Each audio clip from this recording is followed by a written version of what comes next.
हरियाणा की महिला यूट्यूबर को पुलिस ने गिरफ्तार किया है और गिरफ्तारी के पीछे वजह बताई गई है कि इन्होंने भारत से जुड़ी कई खुफिया जानकारियां पड़ोसी मुल्क पाकिस्तान को दी हैं।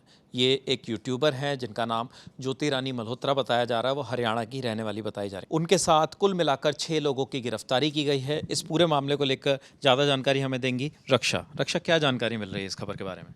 ये ज्योति रानी मल्होत्रा जिसकी बात हम कर रहे हैं, वो एक ट्रैवल ब्लॉगर है और यूट्यूबर है, हरियाणा की रहने वाली है, जैसे कि आपने बताया ही। तो इस पर आरोप है कि ये देश विरोधी गतिविधियों में इन्वॉल्व थी और पाकिस्तान की खुफिया एजेंसियों को यहाँ की जानकारी दे रही, मतलब यहाँ से संबंधित जानकारियाँ दे रही थी।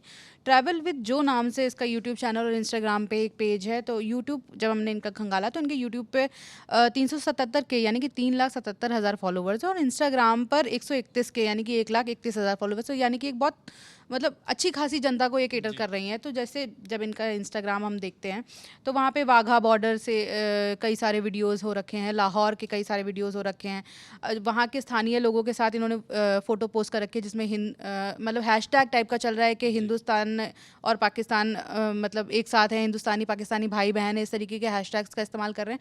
मतलब कुल मिला के जैसे पूरा अगर इंस्टाग्राम जब हम इनका देख रहे थे तो एक जो इमेज आ रही थी कि पाकिस्तान की एक पॉजिटिव इमेज बनाने की कोशिश की जा रही है, कि वहाँ की खूबियाँ दिखाने की कोशिश की जा रही है, वो इनके इंस्टाग्राम पे लगातार मतलब सारे वीडियोस इसी तरीके के हैं। इसके अलावा मतलब इन चीज़ों से ये भी नज़र आता है कि क्या वो पाकिस्तान भी गई थी? हाँ, वो पाकिस्तान 2 बार जा चुकी हैं। मतलब 2023 में पहली बार पाकिस्तान की यात्रा करी थी और वहीं से ये सब जो पूरा नेटवर्क जो है वो अभी तक की जानकारी के हिसाब से वहीं से उसकी शुरुआत हुई थी, क्योंकि पाकिस्तान जाने के लिए कमीशन से वीज़ा लिया था इन्होंने। और कमीशन में एक पाकिस्तान हाई कमीशन में एक अधिकारी है दानिश, जिसको अभी वापस भेज दिया गया है, जिसको पकड़ा गया है इन सब मामलों में संलिप्त होने में। तो उसके संपर्क में आने के बाद दोस्ती बढ़ी, थोड़ा सा मतलब नंबर्स एक्सचेंज हुए, बातचीत हुई। तो उसी के संपर्क में आने के बाद ये पाकिस्तान गई थी और उसने वहाँ के और लोगों से भी इनकी मुलाकात करवाई, कुछ और एजेंट्स से जिनका नाम अली एहसान और शाकिर है, जिसको राणा शहबाज नाम से भी मतलब जो नाम चल रहा है उससे भी। तो इन्हीं लोगों ने ज्योति के वहाँ रहने का इंतज़ाम किया और इनके बताने के मुताबिक ही वो मेन काम इसका ये था कि आपको पाकिस्तान की एक बेहतर इमेज बनानी है, एक मतलब पॉजिटिव इमेज बनानी है।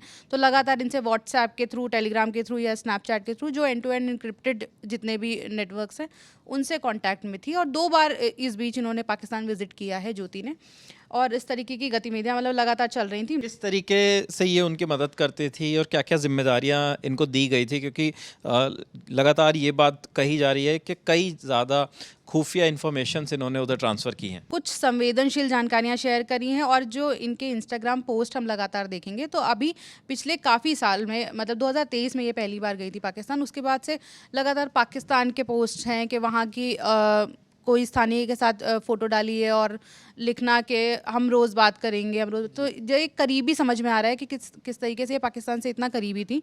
और मेन काम इनका वही था कि पाकिस्तान की एक पॉजिटिव इमेज बनानी, जो इनका इंस्टाग्राम देख के समझ में आ रहा है कि वो कर ही रही थी। जी, और कई अधिकारियों से और कई बड़े लोगों से, नेताओं से भी मुलाकात की तस्वीरें इनके सोशल मीडिया हैंडल पर नज़र आ रही हैं। इसके अलावा और क्या जानकारी है इस मामले में? इसमें जैसे कि हमने शुरू में ही डिस्कस किया कि 6 लोगों को और गिरफ्तार किया गया है और सबका जो एक कनेक्शन है वो दानिश, जिसका हमने नाम लिया, जिनसे ये मुलाकात करने गई थी पाकिस्तान हाई कमीशन में, उससे कहीं ना कहीं निकला है। और दानिश को 13 मई 2025 को पर्सोना नॉन ग्राटा घोषित कर दिया गया था, तो उसको पाकिस्तान वापस जाने के आदेश दे दिए गए थे, तो वो यहाँ से चले गए। उन 6 लोगों में से कुछ लोगों के बारे में जो जानकारियाँ हमारे पास आ रही हैं वो भी थोड़ा सा बता देते, क्योंकि ये पूरा एक नेटवर्क है और ज़्यादातर जो ये लोग हैं वो हरियाणा, पंजाब या उसके आसपास के इलाकों के रहने वाले या कुछ ना कुछ संबंध रखते हैं वहाँ से। तो वहाँ पे भी एक नेटवर्क बनता हुआ हमें दिख रहा है। तो इसमें जो पहला नाम है वो यामीन मोहम्मद है, पंजाब से इन्हीं को गिरफ्तार किया गया था। और इसके साथ एक महिला थी गजाला, जो ये दोनों लोग मिलके काम कर रहे थे। ये दोनों ही दानिश के संपर्क में आए थे और वहाँ से ही काम शुरू हुआ। गजाला गई थी अपने रिश्तेदारों के लिए, पाकिस्तान का वीज़ा लेना था उसको, तो उस सिलसिले में पाकिस्तान हाई कमीशन गई थी जहाँ दानिश से उसकी मुलाकात हुई थी। तो दानिश ने वही काम जो काम ज्योति के साथ किया, वही काम गजाला के साथ भी किया कि दोस्ती बढ़ाई, नंबर्स एक्सचेंज हुए, यहाँ तक कि प्यार मोहब्बत तक बात पहुंची थी। दानिश ने वादा किया था शादी करने का गजाला से, कि वो शादी करेगा। तो पैसे का लेन देन भी लगातार चलता आ रहा था, लगातार ट्रांजैक्शंस थे पैसे के लिए, और दानिश गजाला को पैसे भेजता था। और गजाला का जो, क्योंकि वो गजाला इंडिया की थी, तो सारे बैंक अकाउंट्स इंडियन थे, तो वो उनके बैंक अकाउंट्स का और उनके फाइनेंशियल स्टेटस का मतलब चीज़ों का इस्तेमाल करता था अपने ट्रांजैक्शंस के लिए।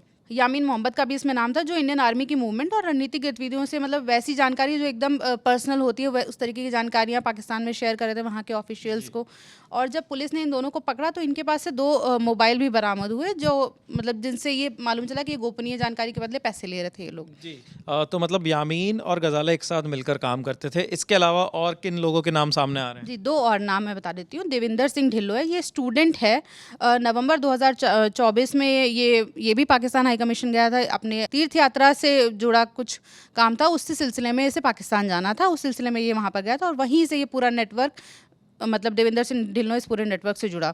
एक जो आखिरी नाम है वो अरमान का है, जो 6 महीने पहले दानिश के संपर्क में आया था। मतलब ये सारे ही नाम दानिश के संपर्क वाले हैं, जिसका मेन काम था कि ये भारतीय सिम प्रोवाइड करवाता था और जो ट्रांजैक्शंस होते थे दानिश के अकाउंट से बाकी अकाउंट्स में, मतलब किस तरीके से करना है और किस तरीके से बचना है, वो काम अरमान का था। और पाकिस्तानी अधिकारियों के कहने पे अभी जो डिफेंस एक्सपो हुआ उसमें भी ये गया था, वहाँ से कुछ फ़ोटोज़ लेके पाकिस्तानी ऑफिशियल्स को प्रोवाइड कराई थी। तो इस तरीके की भी जानकारी अभी तक सामने आ रही है हमारे। जी, बिल्कुल। तो ये वो तमाम नाम हैं जो इस खुफिया तंत्र के ज़रिए पाकिस्तान की खुफिया एजेंसीज़ को कुछ इन्फॉर्मेशंस दिया करते थे। आपने देखा कि डिफेंस एक्सपो में जाकर वहाँ की कुछ तस्वीरें भेजनी हों या फिर ट्रांजैक्शन से जुड़ी हुई चीज़ें हों या फिर पाकिस्तान के एम्बेसी से जुड़े लोगों के संपर्क में आना हो, तो इन तमाम लोगों को गिरफ़्तार किया गया है और लगातार इनसे पूछताछ की जा रही है। जो भी नई जानकारी हमारे सामने आएगी हम आप तक वो भी पहुँचाएँगे।